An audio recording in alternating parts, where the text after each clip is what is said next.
Today on Off the Field, I'm so honored to be sitting here with Dr. Candace Williams. She is a licensed psychotherapist for the Ohio State University Athletic Department. And then we have Miss Shavonda Johnson, and she is a non-traditional therapist and also the founder of the Mental Health Manager. So both women are here today because we care about mental health. We're advocates for it, we're passionate about it, and we think that our athletes need to hear women of color be advocates about it and support it. And so it's important to keep the conversation going. It's important to talk about it out in the open, and it's okay to show that expressing your feelings does not make you weak. So I'm so glad to have you ladies here. This means so much. And so I just want to ask, why do you think the importance of mental health is overlooked more than it should when it comes to athletes, and what inspired you to be an advocate for it? Being a provider, working with not only elite college student athletes, but working with former NFL players, I oftentimes think that mental health is overlooked because we have an emphasis on the physical, and we think that the talent is more so driven by how fast we are, how physically agile we are, and we don't really think or focus on training the body from the neck up versus just training it from the neck down. And so I'm glad to see that there's a shift focusing on mental health. However, historically, we've looked at it from a standpoint of completely physical, not really tying into the mental part of it. And I'm passionate about doing this work because, I'm a former athlete, not collegiately, but I grew up playing sports all my life. I have people in my family who play sports at the collegiate level. And, I love what I do in terms of helping people, learn how to better themselves. And what better way to work with athletes, a population that doesn't oftentimes is viewed by the public as needing help as well. Black athletes. Right. Women of color. Mm-hmm. So I totally agree. Shavonda, what do you? Absolutely. And I think for me, in that perspective, right, so especially in the realm being a social worker, I think it differs a little bit because you kind of see the whole person in their entire environment, right? Mm-hmm. And I think that sometimes when we talk about athletics, everything related to being an athlete is associated with strength, right? Mm-hmm. And so a lot of times when we think about mental illness or we think about mental challenges, we often associate that with weakness, right? So when you have an overall environment and an overall culture that primarily derives everything that it does in strength, when you talk about mental health, it really doesn't have a place sometimes in athletic, right? Because it's like, we don't do nothing weak over here. We're faster, we're stronger, right. We move quicker, we want to win. Everything is about being the best, performing the best, looking the best, achieving the best. And sometimes when you have that challenge, whether that's physical or mental, right? In the physical element, it's like, okay, you can go to physical therapy, you can get stronger, you can do this.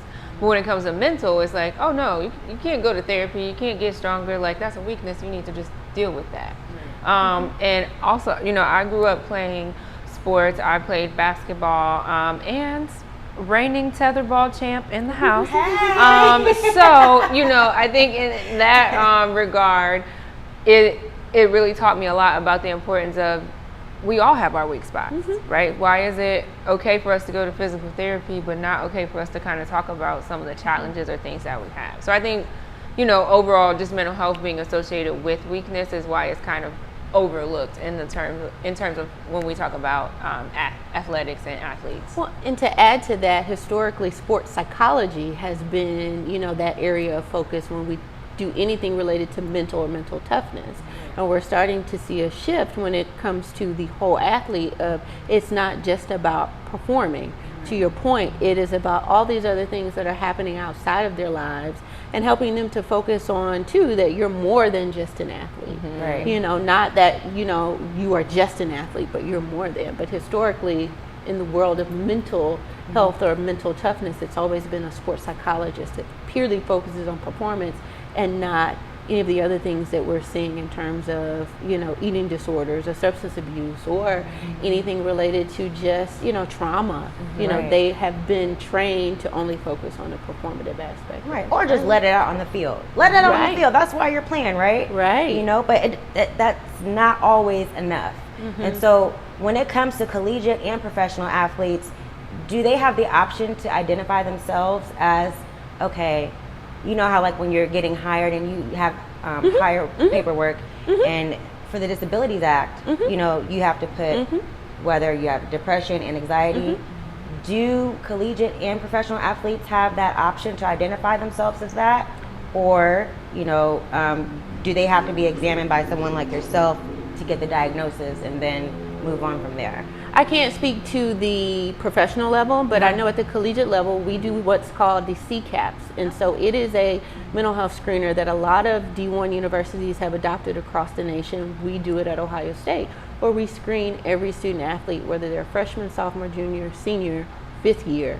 And we look at where they are on a variety of different variables. So it screens for suicidality, family stress, academic stress, anything related to eating concerns, substance abuse, even down to social anxiety. And so nothing particularly related to their performance, but just how they're doing overall. And then it codes them green as if they're low in terms of risk, yellow in terms of moderate, and red in terms of high. Now with the former player population, when I was working at the NFLPA, they do have a screening for former players. So any former player that went through the medical assessment went through what was called a mental health algorithm. So they took like the PHQ-9, the GAD-7, and they would rank them based off of that as, most severe to low severe in terms of not only are you getting this physical assessment, but we're also, seeing where you are mentally and then connecting you with resources. And if a person was in that red category, we're getting you with a therapist within 24 hours. Similarly, when we're doing those CCAP assessments with our athletes at Ohio State, we are working with them to say, okay, you are red on some of these different things. What's going on in your life? Has anybody talked to you about therapy? Have you had a history of anything related to mental health related prior to coming to the university? And then we're also saying to them, right now you can schedule with myself or the other 3 people we have on staff, and our turnaround with getting an athlete into therapy is anywhere between 1 to 2 days. Particularly working with football, I get them in sometimes the same day or the next day. And so I know we're unique in that we have 4 full-time and most universities do not. But in the world of mental health in terms of collegiately, there is a particular screener. Ohio State has an elite football program, so of course they would have 4. So, Shavonda, you were just saying that, the idea of mental health or getting therapy is looked at as a weakness. Why do you think that is for men? But when it comes to women in sports, like you said, you played basketball and you played sports as well, we're more open to therapy. Why do you think that is?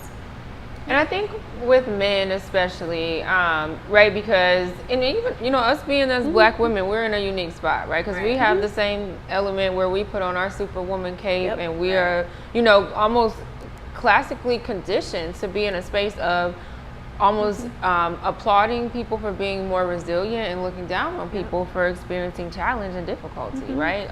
We almost give people a space, like societal wise, we give people more, applause or accolades for how much they've been able to overcome, rather than actually celebrating with them for getting to do the work that will help them be in a better space. So I think with men, a lot of times when we talk about mental health, right, naturally men from the time that they're very young, they're conditioned that you have to be tough, it's not okay to cry, you are soft, you are weak, you're a loser and you're lame if you cry.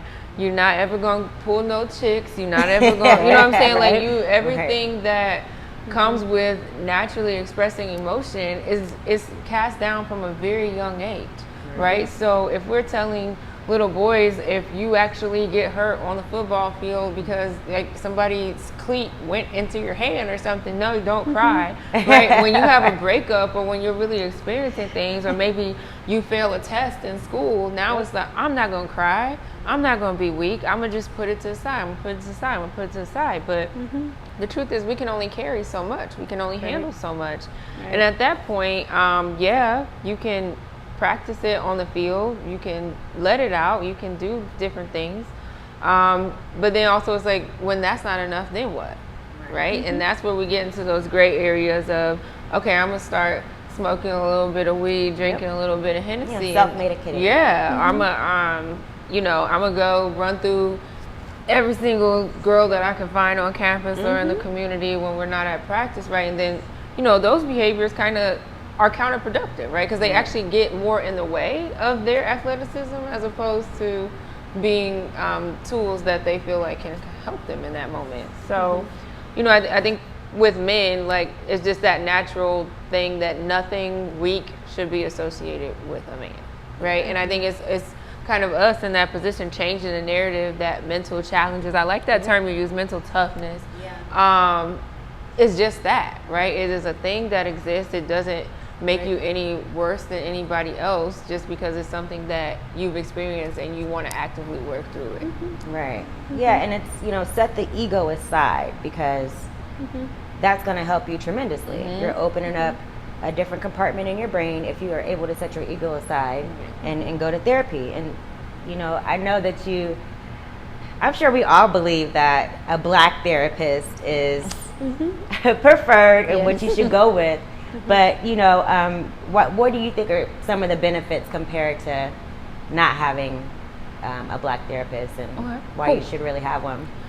This is my lane, right? This is her thing. So one of the things that I think is really, really important in having a black therapist is typically they just kind of have a better understanding of the culture from which you come from, right? So like, I can think very vividly of a time when I was a student. I was learning to be a therapist, and there was the therapist that I was shadowing at the time, there was a client that came in and he mentioned that his cousin had got killed.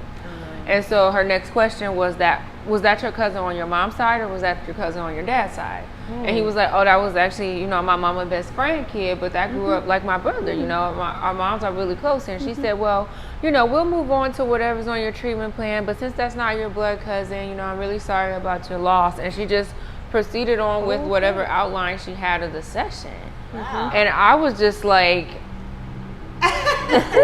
no, like, that is that young man's cousin, or brother. Like, they grew up very close. And I think, that's when I kind of brought up the conversation about fictive kin, like, in our black culture. But I think that kind of exists in other cultures. I mean, I feel like I know other people outside of black people, but, just to that point, I share that story to say a lot of times you don't have to spend your sessions explaining so much of your culture when it comes from somebody that looks like you, right? And not saying that all black therapists grew up in the hood and pulled it from the mud and, maybe know and can identify with every single experience that you as a prospective client have as a black person, but just being black and living black, like, we can have that kind of foundational understanding, and it creates an opportunity for you to just be more open and be honest, right? More organic. With the COVID, I had a client, like, she was like, oh girl, I don't get my hair done till next week, can I keep my bonnet on? I'm like, sis, I understand, we at home, we the COVID crew, we're gonna do therapy, your bonnet doesn't bother me. So I think, just having that cultural understanding at the foundation makes it a little more approachable. And you're modeling what wellness and mental health and vulnerability looks like for black people, being that you are black. Yes.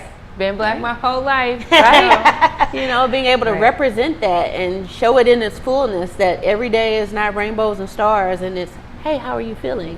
No, it is I tell people I do hood therapy. Yes. And so that looks very different from what I was taught in my, education, because I am meeting the person where they are, but I also have my lived experience, which helps for the just richness of the experience of like them being able to trust you. Because they have to trust you first. And Brianna requested that we dress very nice today, right? But me and Candace are very much Jay's therapy, not a cookies and cardigans type of therapist. Right. I like a good cardigan. I love cookies, but just doing therapy in my J's and my hoodie. Like most of my clients, I'll be like, "What's good, bruh? What's good? Right. What's good, sis?" Because that's how I am in my natural element. Your therapy is not about me, but if I'm not comfortable, I can't deliver good therapy. Right. And you're modeling. You could be your authentic self and still show up and be present and be valuable and help somebody. Yeah. Yeah, and you're not,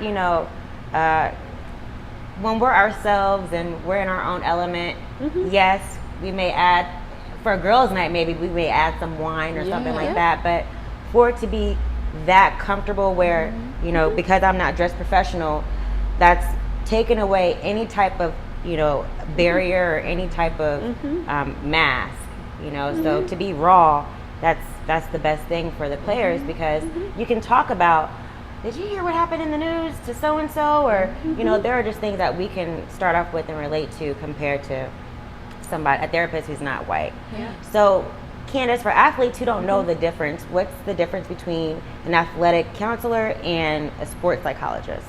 So I was originally brought in more so to speak to and help with the real life stuff that doesn't necessarily have to do with performance, right? So our sports psychologists on staff, we're all cross-trained, but the whole focus of myself and my other colleague who were brought in was that we would be out in the field more. We would be out and about. So I've been pre-COVID, I was at practice, I was in the training room, I'm eating dinner, lunch with the athletes, and so ultimately our role is we are out in the field more and we handle the crises that arise that don't necessarily have to be specific to sports performance.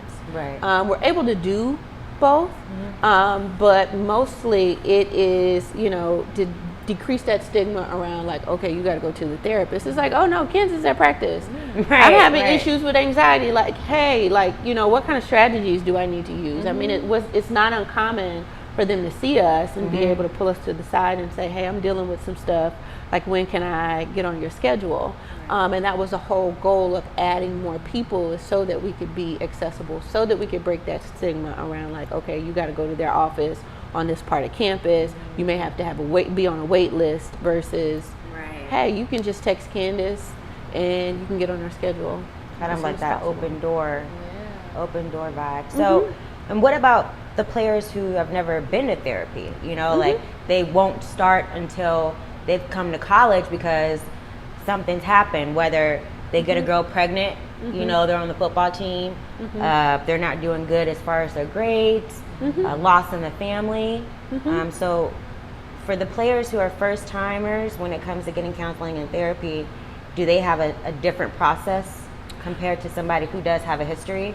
So we do a multitude of different things. We are actually in front of every team before the season starts, and sometimes during the season where we are doing team talks, we're talking to them about real life stuff, sometimes performance stuff. So it's not uncommon for them to see us as a team at any given point in time throughout the season. And then when they get to us, I mean, my rule of thumb is, look, I know that trust isn't given, it's earned. And I've heard from your trainer or your coach or maybe your academic counselor that, there were some things that you're dealing with. Those are all from their perspective. I want to know what's going on with you. And particularly with football, they're a group of athletes that aren't like, okay, I'm going to go to Candace for 6 weeks. They're like, oh, I need something. I need some help. They get what they need, and then they kind of like go on about their business, right? And so we usually do what's called those micro interventions with them, where we sit with them, we can gather what their concerns are, they can have an experience with us, and then the more we engage them in that kind of way, we can consistently get them into therapy to deal with any other issues. But it could be anywhere from, hey, Candace, I'm in the training room, which has happened before, where I've just been floating around. They're like, you got a minute? And we sit there for an hour. And we chop it up, is what we say. We don't say therapy in the training room, even though it is therapy, but they're like, oh, you just need to chop it up with Candace. And the other thing is that experience of them getting to one of our offices or that couch there's a process to that. So they may have a coach that's like, I'm recognizing that there's something going on with you. You need to go talk to Candace. Their trainer may say, hey, just try it, see how you like it, right? And then they may get to me and I'm like, look, I know I'm not for everybody. Right. So at some point, if you're not feeling this, you just let me know. We can get you with someone who can. Mm-hmm. But I typically try to say to them, I'm here to listen. And whatever it is that you want to say, right, I'm going to be not a sounding board for you in some ways, but more so just a person that can actively listen and be that space, that safe space for you. Right. And so the good thing about where I work is that we've done a good job of just permeating wellness and mental health throughout the athletic department, right, which I would say 2 years ago maybe was not the case. Mm-hmm. But I mean, it's not uncommon for me to check my work phone right now and have text messages from guys that are like, hey, can I chop it up with you, or can I talk my ish, right? And so I think that that's so beautiful in that they've seen me around, mm-hmm, which is again that visibility piece. I may have my J's on, I may have my Nikes on, and that may be a conversation piece of like, Miss Candace, you got the flyest kicks out of anybody in the building. Right, okay. Right. One day we had a whole conversation in the training room about everybody's tattoos. I'm like, it's cool. like what inspired you to get a whole sleeve, you know? And so just finding things to help like relate and let them know that I'm a safe person. Right. No judgment. No judgment. At all. None. At all. None. I like that element of, right, because it follows my non-traditional philosophy about therapy, right? Is that you don't have to sit on a couch, you don't have to be in somebody's office formally to still do your work and do your healing, right? Like, I like that y'all have that place to replace the vernacular, right? Like, I'm not going to sit and I'm not going to see my therapist, right? I'm about to just chop it up. And I think it's good that, you can have meals with them. You can access them. So it's no different than be like, I'm about to go pull down on my grandma because she always got good advice. So I'm going to go talk to my auntie because, she always cool. It's just like they know who you are. They know what you're about. But I think making yourself accessible to everybody, too, because it's like, oh, if such and such and such and such, bruh, going to talk to Candace, like, I'm going to look out for him. I'm going to be my brother's keeper because clearly he got something going on. You know what I'm saying? Like, so I think it creates more of an opportunity to actually strengthen the team by making yourself that readily accessible. Right, and this is a thing that people don't necessarily think about when you look at collegiate sports or even professional. Mm-hmm. When we have professional athletes, whether they're football, basketball, enter into the stadium, they see so many different people before they get to that locker room. Mm-hmm. Right. They see such and such who's the door person that's like, hey, how you doing, such and such. Mm-hmm. They go to the barber. The lines are probably down the hallway to get to the barber. The barber knows a lot of information because he's probably cutting hair and hearing everything about what's going on. Right. And I've made a point to make connections with those people, so that it could be like, oh, Miss Candace, that's the lady that you need to go talk to Miss Candace. I saw such and such, and he looked like he was down or whatever. Like just even in the space that I work in, the majority of the people who work in those spaces where they're doing, whether they're cooking the meals, whether they are providing other resources that aren't related to coaching, they see me. Right. I was gone for like 2 weeks on vacation, and one of the women in the cafeteria was like, you that lady that helped them people with their mind. We ain't seen you for 2 weeks. Yeah, and I'm like, right? Hairnet and all. And she was like, how many you come up here and some people I had never, like, outside of me acknowledging and saying hi, never had a conversation with, but they know what I do. They interact with these athletes and they can say, you need to go talk to Miss Candace. Right. She help you get your mind. You ain't ate in 3 days, baby. I love that. Get your mind right. Chop it up. I mean, it's almost like a black therapy. Because it's just something that it's easier for us to relate to the players, especially in your profession. So, I really admire the openness and the rawness of it, that they're able to just text you and it could be like, I'm sure a lot of stuff with like Black Lives Matter, a lot of that definitely had an impact on their mental. And so when it comes to medications for mental illness, because sometimes it reaches that point where you may have to take something. Is there a way that the players cannot become dependent upon the meds, or there are things that they can do to where they're just not dependent on it to where they'll have to take it forever? So when we talk about medication, we talk about it as an aid You know, Okay. when you're in therapy, we're giving you either coping skills or we're helping you process through some of those things that are, you know, difficult to manage. Right. And, you know, there's this huge stigma behind taking medication, but we do have athletes who say, I just came here to see if I can get some. Right. Basically, like, I know this gonna help me. Like, I mean, I know you good at what you do, Ms. Candace, but like, I really want to try to get on that medication. I was hoping you was going to recommend it, but I'm going to just go out and be honest. Right. Right. And so I think with that stigma, we look at it as, can a person be, like, we don't want them to be dependent upon it, but that may be something that they need in addition to the therapy, given their stress level, given all the things that they have to manage, that could help them, you know, be more emotionally stable.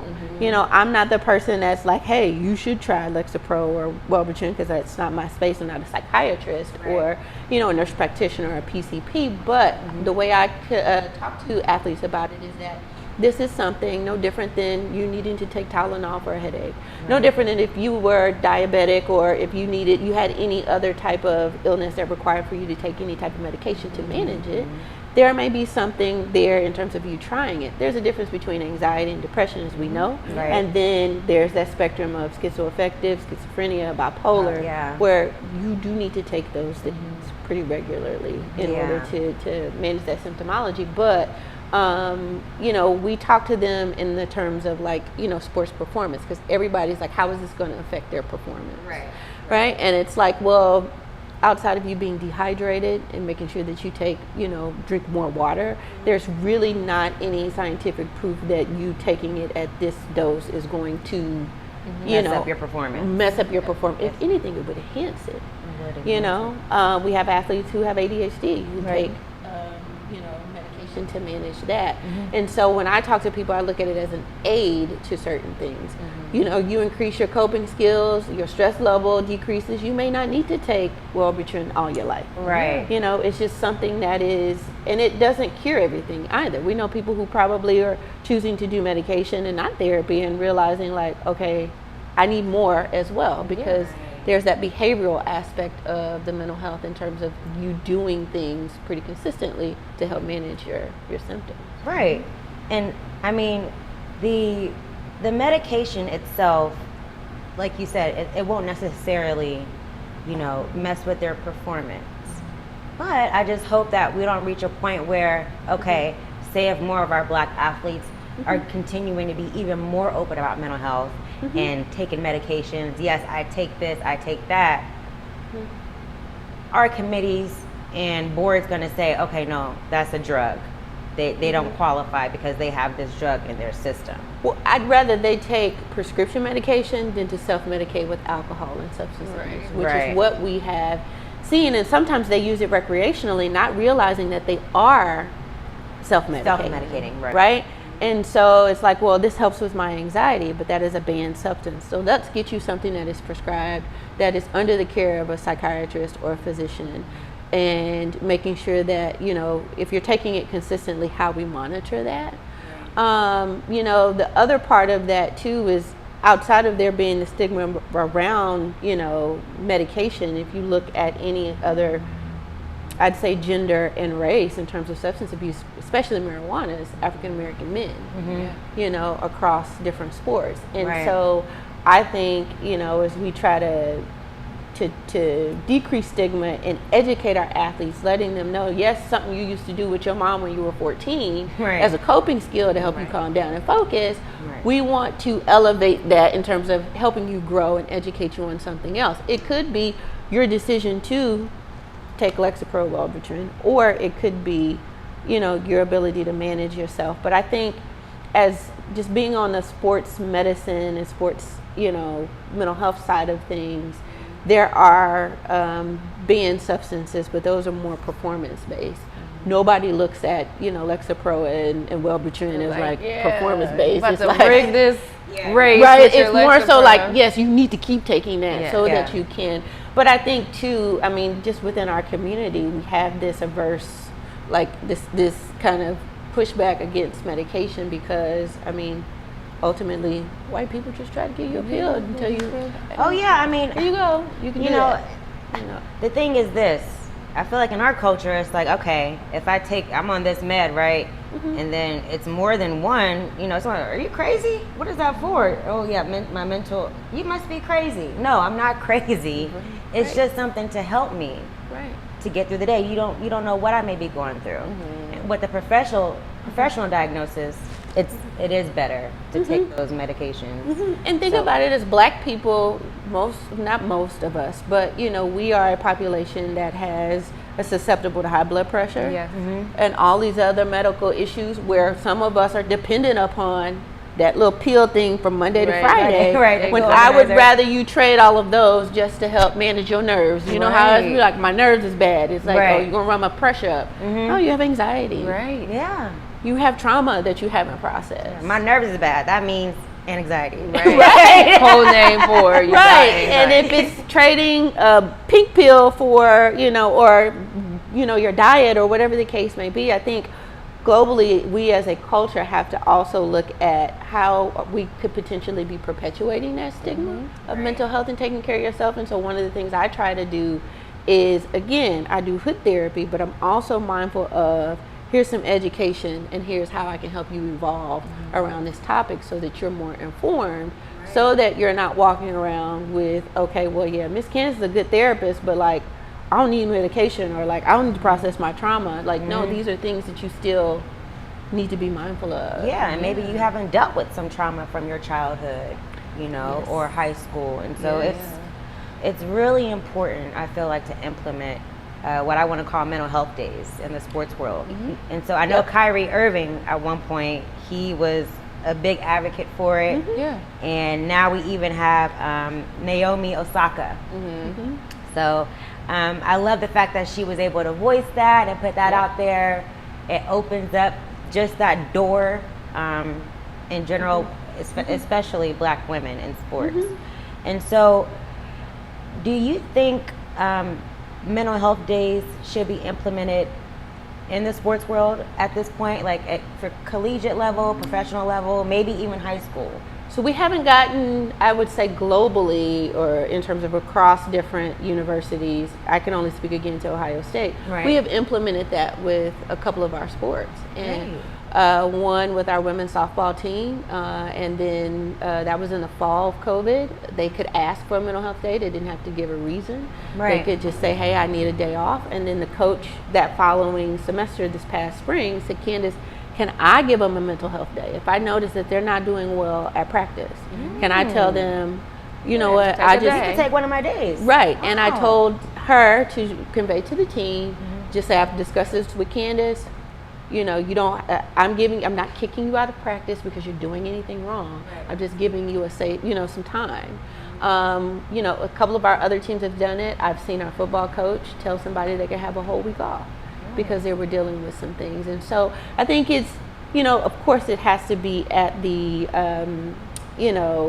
decision of the coach to be able to do that. But there's always a strong sense of advocacy on my part of why this is necessary. I think it was the University of Michigan who they have also implemented mental health days too. But it could be team by team, but one of the things we're trying to push for is that you have a self-care day, that your rest day that your coach gives you to rest your body, that you don't have practice, but you're probably trying to catch up on homework or get other things done. Here's a self-care checklist, which we've made and implemented to say, these are a number of different things that you can do. Or if that's not enough, ask. I will go to bat for anybody who needs a mental health day. The worst they can do is tell me no. And I can keep asking. Or you can get creative, right? Like, I mean, I hate to say that therapists be finessing, but we got a pretty strong finesse. Like, you can really, like, if you, the beautiful thing about us is that we operate from that space of advocacy. And I think it's just like, okay, fine. You don't want to give them a formal mental health day. That's okay. But I need to see them.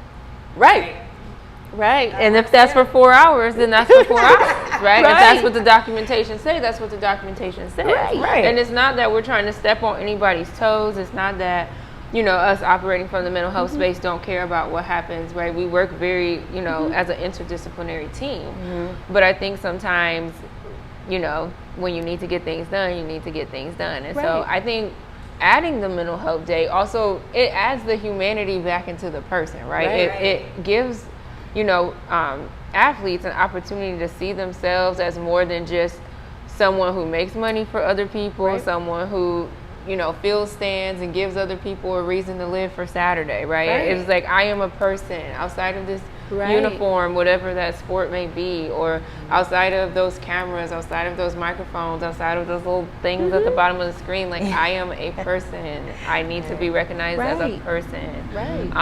And so I think having those mental health days is actually really powerful, right? Because when you know who you are internally, you feel more confident. You perform better when Yep. you are more grounded in who you are. Right. And teaching them about self-care. I mean, that's Yeah. what we do with people all day long in terms of outside of processing their trauma and helping them with coping skills, but understanding, well, what does self-care look like for you as an athlete, right? Right. A lot of people don't recognize, not only on the outside, but even in the sports world, the collegiate space, that there are all these opportunities within performance where they could maximize that for self-care. So like there's a float tank that they have for recovery, for physically, for their bodies. I put people in float tank at least once a week because that's an hour. You're in a float tank with no lights. You can have your meditation music on and you get to relax. It's You like get the to tap- deprivation thing, Right. right? You get to tap out from everything else and just be in that space. Or like our football team now does belly breathing at the end of every lift. Belly breathing. Okay. Which is a, it's a way to help them feel more grounded, and help with, managing anxiety or just helping them be in the present moment with their bodies. And so utilizing that time when they're in lift, it's like, well, how are you incorporating mental health in that space? They're learning how to do a grounding technique in, after their workout. You can even do that with eating too, like mindful eating. I think like athletes, obviously they have to eat well to nourish their bodies, recharge, recover. But it's just like, okay, you can go back to a time like, yo, I remember broccoli used to be my stuff. Like I loved broccoli when I was a kid. Just finding ways to be more mindful and be more present, even in things that they have to do Absolutely. on the day to day. Absolutely. And so that's kind of how we incorporate that in terms of, because some of them, between 18 and 23, self-care, what is that? Right. I'm going out. I'm going out. Exactly. Turn up. Right. That's my self-care So, time. and to those crowds, the younger ones, I've noticed a lot of these mental health apps. Okay. And I know you both are advocates for Love a them. good app. And so, what do you think are the benefits of having the app as opposed to, going in the office, sitting on that couch, sitting in front of somebody taking notes? What do you think is the difference and which one is a little bit better? So I think with the apps, like it definitely, again, it makes it more accessible. I think, one of the things that I'm always big about is that a lot of people in therapy, they're there for the purpose and the passion, not the paper and the profit. At the end of the day, like our goal is to make sure that you are staying well, right? So if you can't access, a therapist, we kind of talked about Black therapists and we talked about, athletes being at a huge advantage, right? But if somebody's in like South Dakota, like how many Black therapists are in South Dakota, right? Maybe 2. I don't know. But, the apps just make it more accessible. And it also acts kind of as a good point for people that might have their own stigma about mental health, right? Because if you just download an app, right, we do everything on apps. We grocery shop on apps. We pay our bills on apps. We date on apps. We meet people. We socialize on apps. We do a lot of things through apps, right? So it kind of takes away from the pressure to be like, oh yeah, I'm going to see a therapist, as opposed to, right, I can hop on Liberator, I can hop on Headspace, I can, hop on some of these different meditation apps, and I'm just, I'm chilling, I'm cooling right now. But that's therapy, right? So when they get to that spot and they might, find a therapist who specializes in meditation and grounding, it's like, oh, I actually want to talk to them. I've been doing this on the app, right? And that cut down all of the middle work that it would take to try to convince somebody to come to therapy, right? They've already been doing the work themselves, and now they want to go see somebody who specializes in it, right? So it kind of takes away us having to try to tear down people's own stigmas that they have about mental health, but it also gives us tools and advantage. Like when they come through that door, we don't really have to assess the readiness, right? Because they've kind of scoped us out. We can just get right to it. Right. And we use it, I do in terms of a prescriptive measure as well. They'll be in therapy with me, and then I'll say, the Big Ten has provided the Calm app for all Big Ten schools for the purpose of, if there's a school that doesn't have 2 or 3 people to be seen, one person can't see, anywhere from 300 to 500 student athletes. Right. So every student athlete at Ohio State has a Calm code for free. We use the mood tracker. I will prescribe them to do some guided meditation. It gives them the autonomy to be able to pick and choose what they want to do, what helps for them. And then sometimes I'll say, okay, your pre-practice routine is, 30 minutes before practice, I need you to do the meditation app that helps your body to be relaxed. So that way, if you get into practice and, coach is screaming at you, or you have a little bit of anxiety related to whatever drills, like your body's doing these things consistently so that it can know what it feels like to be relaxed. Because if you go into your competition or practice tense, you're going to make more errors. You're going to be more susceptible to injury. So there's a way that, even though as a mental health provider and therapist focusing on life outside of their sport, I'm also helping them because they want to be successful in their sport as well. Right, of course. And so we've used Calm app. I'm on the Think Up app, shameless plug. Think Up is an app where you can select various different affirmations and you record them in your own voice. And then it loops those recordings over meditation music, or you can pull in your Apple playlist or Spotify. And so what I try to do with our athletes is, with that negative self-talk, to combat that, I'm like, okay, you really want to take yourself to the next level, record your own voice with positive affirmative affirmations, and they listen to those, at any certain point, whether it be before competition, before practice, afterwards, as well as using some of these apps to help them sleep. This population of student athletes, they don't get enough sleep as it is. Nobody does, but particularly because of the fact that they have their phones, everywhere, it's like their sleep is impacted because they come out of practice, then they're up till 11, 12 a.m. on the phone, scrolling. Or doing homework, and they're like, okay, I have to go to bed at 12 a.m. I have to get up for lift that's at 6, so I have to get up at 5:30, maybe 5 o'clock. But those meditations are meant to help them, get a sleep routine and help them fall asleep, basically. And so we've used them in a way that is, here's some extra things that you could do, extra reps that you can get in, right? Your coach is teaching you a skill so that you can master that skill. That's why you go to practice. Right. Your athletic trainer is training your body physically so that you can perform on the field. You would never go into your training room without stretching before or after your workout. Why not do that for your mind? Right. And so we use those apps in that kind of way too. And it's good because it also teaches them and grooms them to put themselves first. Yes. Okay? Don't think so much about winning the game. Of course you want to think about that, but are you mentally good today? Are you okay? So it's good to basically implement that through the app and the meditations. I think that's a great idea that all Big Ten schools have it. SEC should get it as well. But Shavonda, as the mental health manager, you introduced analyzing trap music. Love it. As a coping mechanism. And that is just so bomb to me because how we play music, we get hyped before games, and even at the professional level, whether it's Moneybagg Yo, Young Jeezy, The Baby. How did you come up with analyzing the trap music? And for sure. So I realized that nowhere in this interview I actually mentioned what I actually do. So I am a therapist, but I primarily work with our incarcerated population. So I work with high level and medium level male offenders, right? And they are going out into the community one day, right? So you perhaps, a lot of my clients are the people who maybe didn't listen to their coaches, right? They're very, very talented, but they chose to go the other way rather than, utilize their sports maybe as a positive outlet. They kind of got into some other things. But there are a lot of former athletes that are incarcerated individuals. And so one of the things when I stepped into that environment was that people needed to talk and they weren't talking. And so a part of being a therapist is that you have to meet people where they are, right? So I'm here in my J's, right? Candace mentioned this earlier. I could go into a unit, talk to an inmate 5 minutes about the new sneakers that just dropped, blah, blah, blah, chop it up.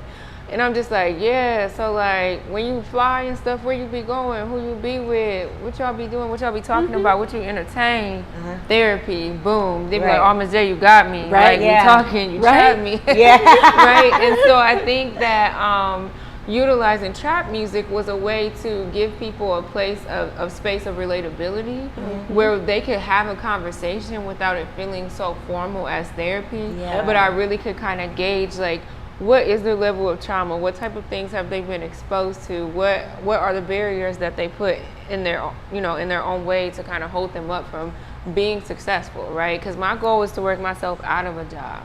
There's so many people that I see that go to prison and come right back because they don't have the confidence in themselves. Nobody has told them that if you can run a drug ring, you can run it up in a business. You got people that work for you, you got influence, you got multiple streams of income. Like, you can run a business. You just need the formality of it. Right. And so trap music was a way for me to do that. We were kind of talking about substances and things like that. So I run a trauma group in the prison, and a couple weeks ago we analyzed Waukesha by Moneybagg Yo. Right? We kind of talked about, you know, this is real life. People are, you know, have been in places and spaces where they're idolizing Lean and Molly. Like, that's my go-to girl. That's my, you know, bottom chick. That's how I get through everything. Right? And so just being able to say, well, how you feel about that? Right? Oh, yeah, you know, Miss Johnson, when I used to be drinking Lean, I was doing X, Y, and Z. I was toxic. I was doing this, right? So, right, you're bringing them to that place of self-awareness. You're bringing them to that place of trauma processing. You're bringing that to the place of, you know, decision-making models, right? Teaching people how how to make better decisions, how to make positive influences. So trap music, it pretty much just cut out, right? Because the truth is, some people in prison, like, they obviously are not with it, right? And they not going to do nothing they don't want to do, including following the law. Right. So what can I do to tell you what you're going to do to process if you don't want to do it? Right. And so trap music was a way for me to set that foundation, set that place for people to just talk and just be and, you know, have that place of relatability, right? Because even though I'm black, I'm hood, I pulled it from the mud, at the end of the day, I do my A and hit the gate. Right. I don't eat no state food. I don't sleep on a hard bed, you know. So from that perspective, they're kind of like, you can't relate to anything I go through. Like, you're black, and we're lucky to have that in a very white space. But outside of that, you're a woman. You are a free civilian. You have your education. You don't have to deal with when people tell you to pee and eat. And I get that, right? And so, you know, I wanted to have that extra layer of relatability so that once we got past that, we could actually do the trauma processing. Outside of prison, works the same for the community. I like being in a place, you know, like, I do my best therapy outside of my office, right? Like, I've done therapy at the trap house before. I'm not afraid to say that because that's just who I am, right? I'd rather, you know what I'm saying? Like, do I want you smoking your blunt right before your session? No. But if you can, you know, I'm not going to do therapy, right, with somebody under the influence. But at the same time, if you did it 2 hours ago and you good, leave your strap in the trash can. We're going to talk about what we're talking about. Right. And, you know what I'm saying? Even if you're not doing it for you, like, you're doing it for your children, your grandchildren, right? We talk about generational wealth. I'm more on the side of generational health, right? You can always touch the money. Like, you can always secure the bag. But these generations after you need to know that dealing with Waukesha ain't the only way you can deal with stuff, right? So I think it creates a whole eye-opener about what's currently going on in our community and what could be different. Plus, I like hip-hop and I like trap music, so it makes my day a lot more fun when I can, like, include, like, when I can have a shared thing that I enjoy with my clients. It helps with the rapport building. Breaks the ice. Yeah, it breaks the ice. And, you know, I get 5 minutes of trap music in between sessions, and I need that. So it's my self-care. Especially when you use it in the session. Yeah. I used the Drake line in the session. The kid was like, Miss Candace, Drake says the same thing. I'm like, what do you think I got it? Right. Right. I was waiting for the opportunity to use it. Right. And that's a great way, especially in our community, to use the music that we love, that we support in mental health. So, I mean, I'm also curious to know that, Candace, Dr. Williams, if an athlete comes to you and they express any type of, they felt like they had a discriminatory experience, or they felt like a comment that a teammate made was counter racist, and it's something that it could be ongoing, or it could be a pattern, or it could have been a one-time thing that was really embarrassing.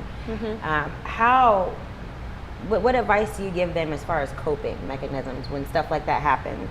Well, I create that safe space for them to be able to talk about it, and once we process that, I mean, anybody who knows me, whether they're not working at Ohio State or they do, when it comes to that type of stuff, I don't play. Right. Considering the fact that I'm one of 2 African-American females who are in this space, and I was, I can kind of get the sense that the black athletes were like, we need people that look like us, Of course, yeah. And so I don't want to be a person that's like mental health, and then when they see me out in public, they're like, you ain't going to fight for us, you're not going to advocate for us, like, you just going to sit here and just let people just say whatever. And so, I have had situations where I've had athletes that were black, they were like, how do I maneuver this situation? And we kind of, again, I create that safe space for them, and then I, use strength-based and empower them, I pretty much have said to them, like, you give me the hard stuff that outside of us processing this, I will definitely advocate for the changes that need to be made. Right. And when the killing of Ahmaud Arbery happened, when the killing of George Floyd happened, I was in spaces and I was talking just like this. Right. Like, it's not this situation or a lot going on in the world. No, the killings of black people at the hands of white police, or the oppression of black people at the hands of people who are racist. And so, it's a different type of therapy in the sense that you provide the therapy needed for the client because it is their experience. You want to be able to be supported. Right. But then to Shavonda's point of that advocacy piece, right? That is more of a systems thing than it is just an individualized experience. And as a black therapist at a predominantly white institution in athletics, I do find myself being that person that says, okay, if I no longer work at Ohio State, y'all know why, because I blackly black on black on black. And they were like, thank you for your time. Have a great day. Right. And most people know that I'm not shy about that. I'm not, I'm unapologetic about it. But, it's just really listening to the athlete, helping them to understand that, the reality is that people that look like us are going to go through these experiences. And I can relate to them because I have probably within that same day had an experience of my own. And I think that's what makes it such a safe place, outside of the fact it's like, well, she's not going to tell none of our business, but I'm also wanting to, like, I help empower them and say, here are resources that are outside of the therapy experience that you can utilize to, share with someone, this is your experience. But of course it's like, well, they're not going to do anything about it. Well, that may be true, but we won't necessarily know until, that has happened. And so I've had athletes who have done that, who said, hey, something is not right. I'm going to exercise my right to be able to report this. And we've worked through it. But I want to empower them. I call my brown skinned girls and my black, male athletes of like, you have an opportunity, you have a voice. And I'm going to stand behind you. I'm going to stick beside you. Right. And, some of the players were even taking a knee, when it came down to singing the national anthem. And so I think allowing them to do that is kind of a safe space, too. It's acknowledging what's going on and that they can use their voice. And so the other space that I know a lot is transpired is in the locker rooms. Okay. And so in the locker rooms, what advice would you give somebody who's coming from high school to college as an athlete, how to basically handle bullying or taunting, anything like that in the locker rooms? One of the moms of a football player said it best. She was like, who's on your bench, basically? When you get here, who are those supportive people that you've identified, that you trust, that you know?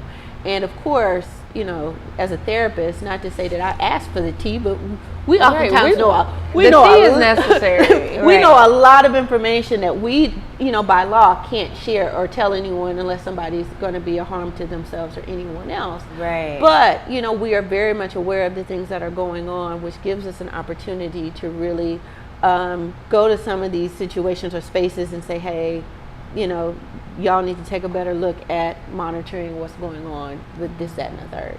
Not saying who, but I'm just wanting to say for the health and well-being of these athletes, just be mindful that if there's an opportunity for the coach to intervene or anyone else of authority to intervene, you know, that's important. But, you know, helping the guys to understand who's on their bench, whether that be Miss Candace, your athletic trainer, your mom, who are those people that are supportive, because this is, you know, and I can say this is normal transitional experience.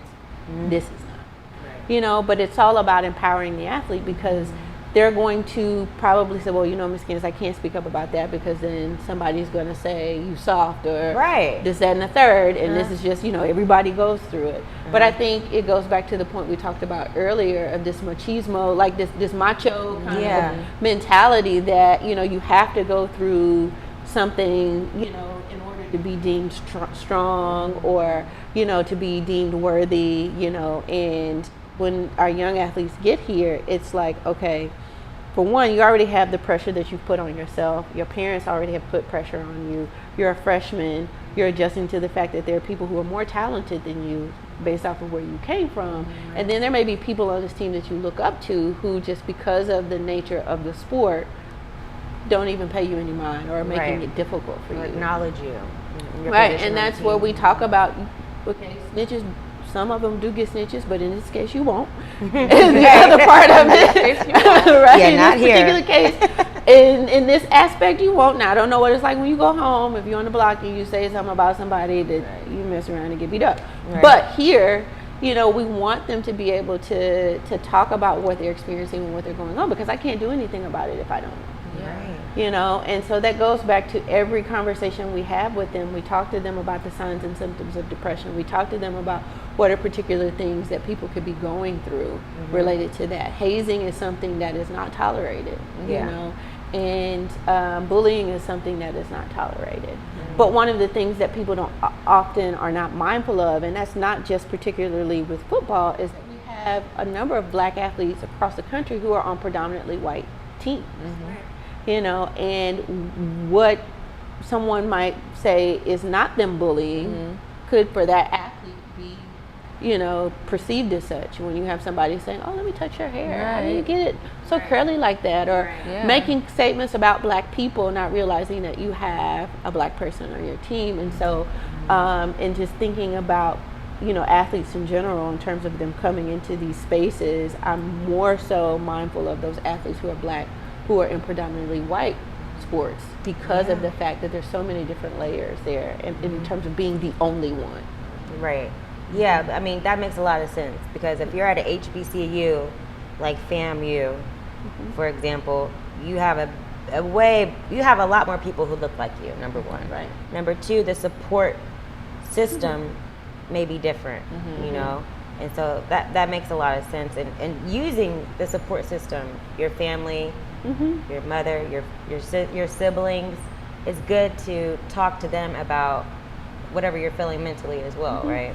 Yeah. So, and I would just say, to add, there's, I think, something about black people in terms of our culture of that we look out for each other. Yeah, right? We do. You know, and so having a black therapist is not just, okay, you're gonna take care of my mental, but like, you're also mindful of the fact, right? You well, I was just thinking, like, when you were saying, like, sometimes us knowing the problem puts us in an advantage to kind of, like, you know, push the policy or the procedure. That's a lot of P's. Yeah. I didn't think about that, but right, like, knowing the problem kind of allows us to push the policy or procedure, right? So if your client, you know, is in session and they're like, the X, Y, and Z is happening in a locker room, or in my case, X, Y, and Z is happening in a unit, right?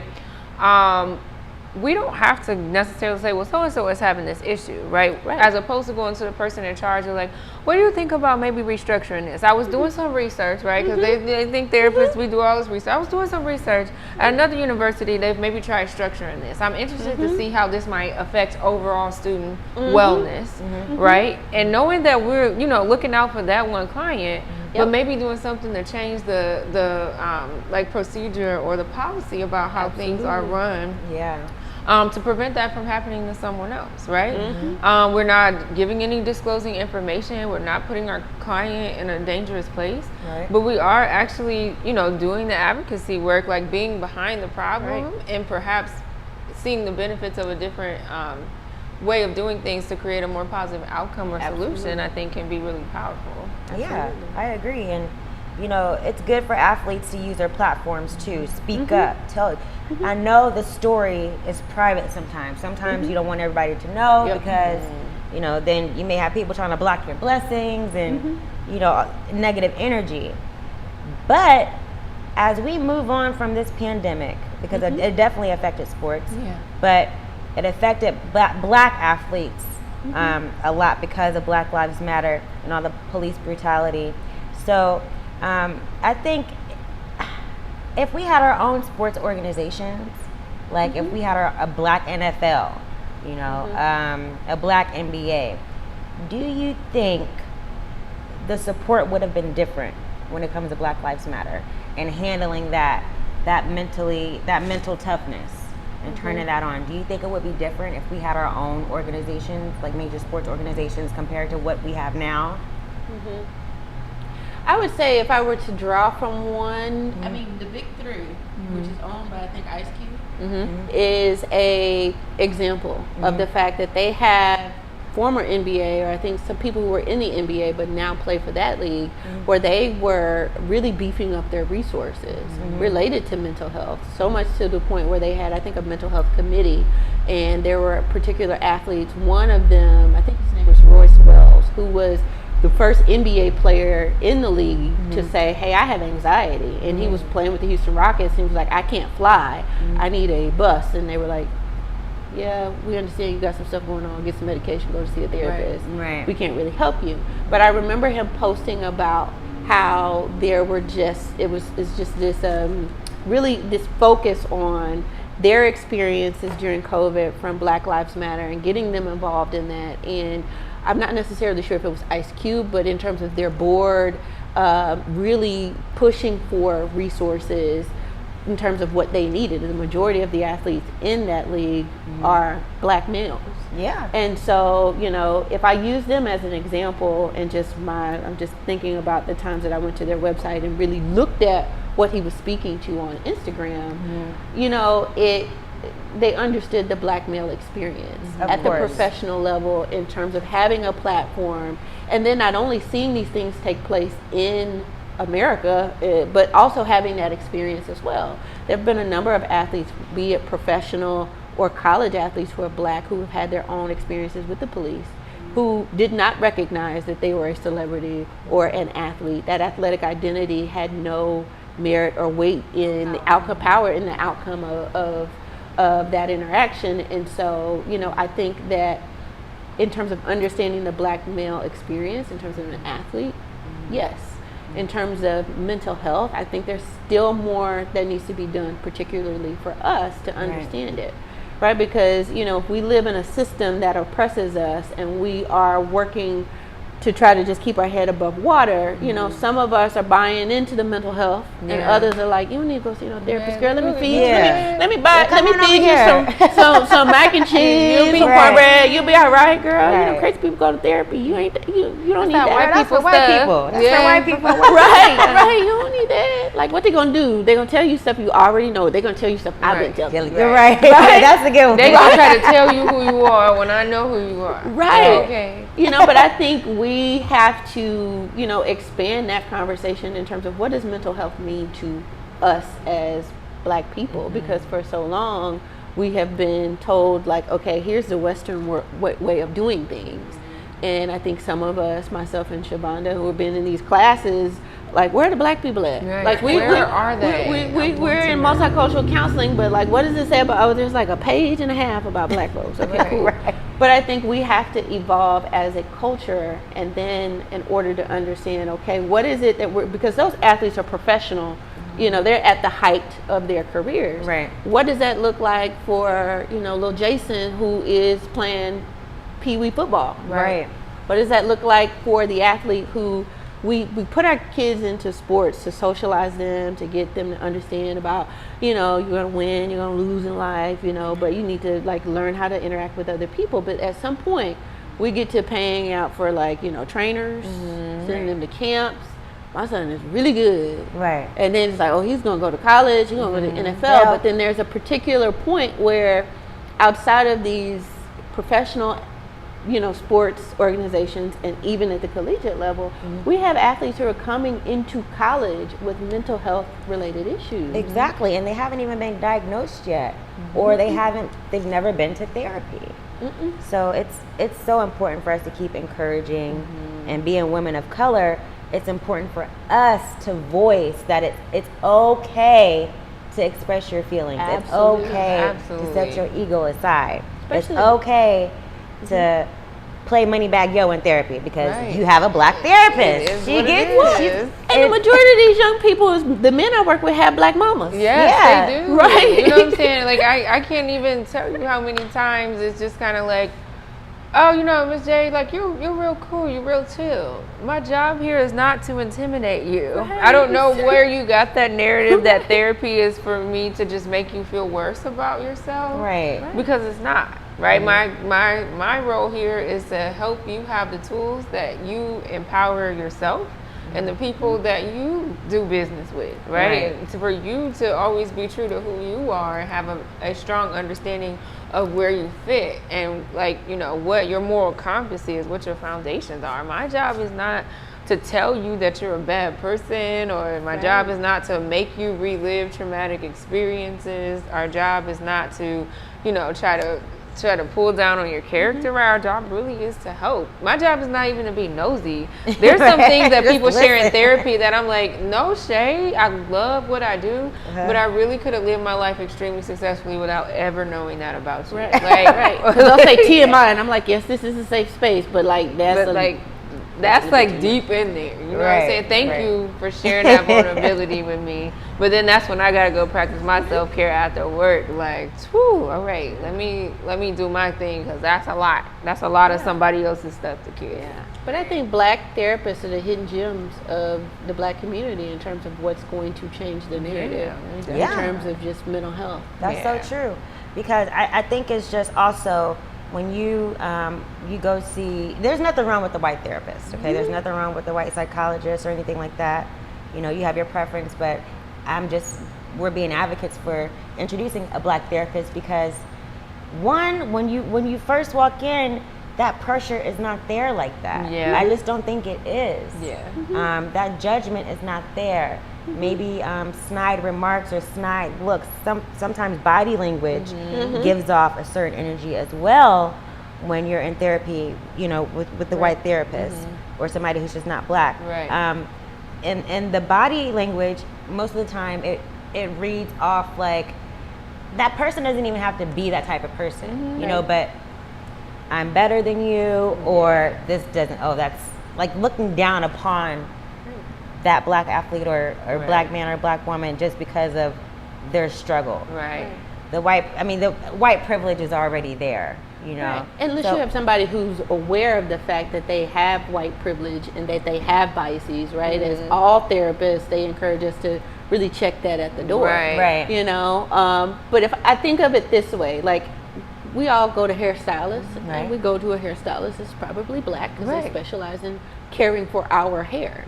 Right? Like, yes, a person of a different ethnicity or race probably got taught about hair care in general. But they're not going to know the difference between 4C, 3A, 3B, and what products you ain't need. got to be glued on your stand. Don't even. Right. And that black hairstylist also probably cares for their hair. Right. So similarly, if, you know, you're going to a therapist, they're going to care for you because they specialize in mental health, Right. and particularly know what, they're more invested in, Black people. And I think you just you get more out of your time that you put in. Right. Like your return on investment in going to a Black therapist, I think is typically higher for some people, right? So if it's like, you could spend so many sessions like really trying to get an understanding of like people's whole family. It's like, all right, cool. Me and you know that your family a little raggedy. So the family reunion is coming up. What's good? You can't just get your grandma's macaroni and cheese and not talk to nobody. So what's a strategy? Like, how can we put the play down and make sure, that Uncle Theodis is staying in his lane, Aunt Barbara not over here asking you when you're going to have kids, and your cousin that you've been beefing with over a space tournament from 1993. You know what I'm saying? Like, you could cut down like some of that extra time because you kind of have just a better understanding, right? And my goal is not for you to, maybe have the most positive everything with your family. My goal is just to make sure that you stay well in that environment, right? You don't want to necessarily cancel your family, but you still have the responsibility of keeping your boundaries and staying well when you're around them, right? So I think it kind of cuts down some of that time and just gives really like efficient and effective, solutions to maybe whatever it is that they want to work on. Right, and it's just a natural origin of knowing where you come from. We're both Black. We've gone through, I'm sure, many similar stories, situations, everything from the grocery store all the way to the laundry cleaners. I mean, it doesn't matter. And so I want to touch on, like, recently the Olympics and Sha'Carri Richardson. I just find it to be very inspiring that she was very open and honest about, okay, I just lost my mom, and yes, I smoked. Okay, obviously that was her coping mechanism. She admitted to that, and I think that when athletes self-medicate, it's looked down upon. But in her situation, it was more inspiring, and I think as a woman of color, she took accountability, which a lot of athletes, some don't. And the fact that she suffers from depression, I think that as a community, we empathize with her because she lost her mother. I think that the pain and the scrutiny that she got from the media also encouraged us to empathize with her more and be an advocate for her. So I think that she's showing Black athletes, men and women, that being open about your mental illness and your mistakes and that you're human is okay, and it's okay. She's okay that she's not running. She may be going through something, but I bet she feels 10 times better that she's let the world know that, okay, yeah, I have depression and I made this mistake, but I'm going to come back bigger and better. I think that she's serving a bigger purpose. So with that being said, what do you think would be coping skills? Like if somebody, reached that level of fame and basically was shunned, even after she was going to serve the band time and whatnot, they still didn't pick her, which she was able to qualify for the relays and stuff. So that's like a double whammy, that's life-changing, can be traumatizing in a way, and add to her depression. What advice would you give athletes at that level as far as coping mechanisms, I would say give yourself some grace and unplug. The chain of events that led to that. I mean, she went from winning the 100, setting a record, to people talking about her looks, her hair, her nails, and everything else, to then, the conclusion in terms of coming out and finding that, yes, she tested positive for marijuana.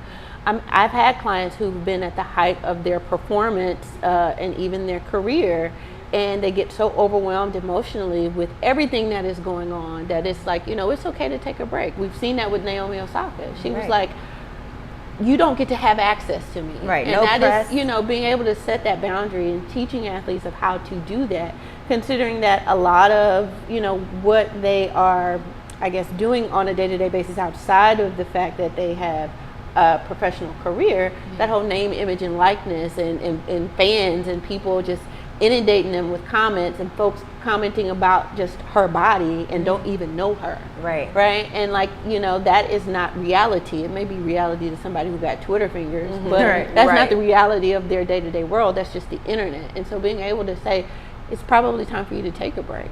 You know, I don't know who's in her circle or who's on her team, you know, but being able to encourage her that, you know, it's okay to focus on yourself, you know, and again, your sport is what you do. You're more than that. It's not necessarily who you are. Right. But, you know, I empathize with her because of the fact that I've had athletes have opportunities, and because of the choices that they have made, had to deal with the consequence that kept them from performing in their sport. And, you know, what we do is we say, give yourself time to process.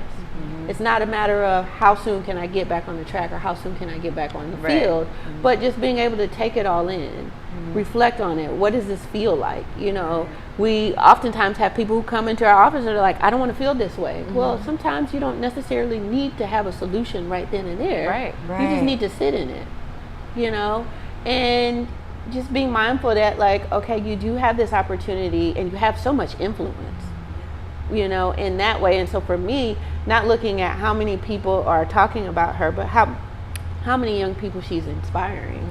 How many college students who are like, oh my gosh, she experienced something that was very real and took accountability for it. You know, maybe I need to also be mindful of what I'm doing. And so, or that, you know what, I may not be in a space where I want to take accountability for it. That's okay too, but recognizing that, okay, there are some things that have led up to this. And I really need to kind of sit back, process it, and get with people, or just let folks love on you that love on, you know, that are in your circle.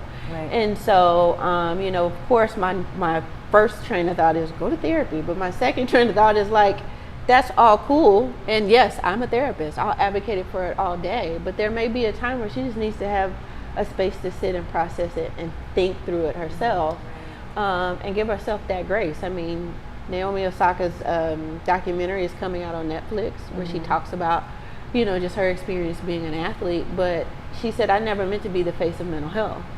I was just being vulnerable and just saying, hey, this is what was going on with me. But even then, we look at black athletes as superhuman. You know, how could they experience something? Or like, if they do, it's more so related to their upbringing and that they're tough and they've made it out of the mud, right? We want them to be resilient and vulnerable, but we judge them either way. You know, and so everybody doesn't always have to have access to you. And that was a good call for her as well, because she put herself first. She's not thinking about her sponsors. She's not thinking about, you know, winning. She's not thinking about, you know, her loss with, you know, Serena. I mean, not loss, but her, the whole situation with Serena Williams. She's not comparing herself to Serena Williams, who I'm sure she looks up to, you know. And so it's a give and take. And I feel that her actually voicing that, and then you have Sha'Carri right now. I think that between now and next year, we'll see more black athletes, if they're not at their level, hopefully at the collegiate level too, that'll be more open and talking about it, because that's the only way that we'll see a shift. And because, like, in all of the most of the sports organizations, the major ones, yes, it's predominantly filled with black athletes. So as long as we use our platform, those athletes, unfortunately, they have to feel up to doing that, you know. But once they do, I just think it would be opening up the floodgates for a lot of improvement and change. And I think that, you know, therapy for athletes is something that they all should get a black therapist. Like, there's no doubt about that.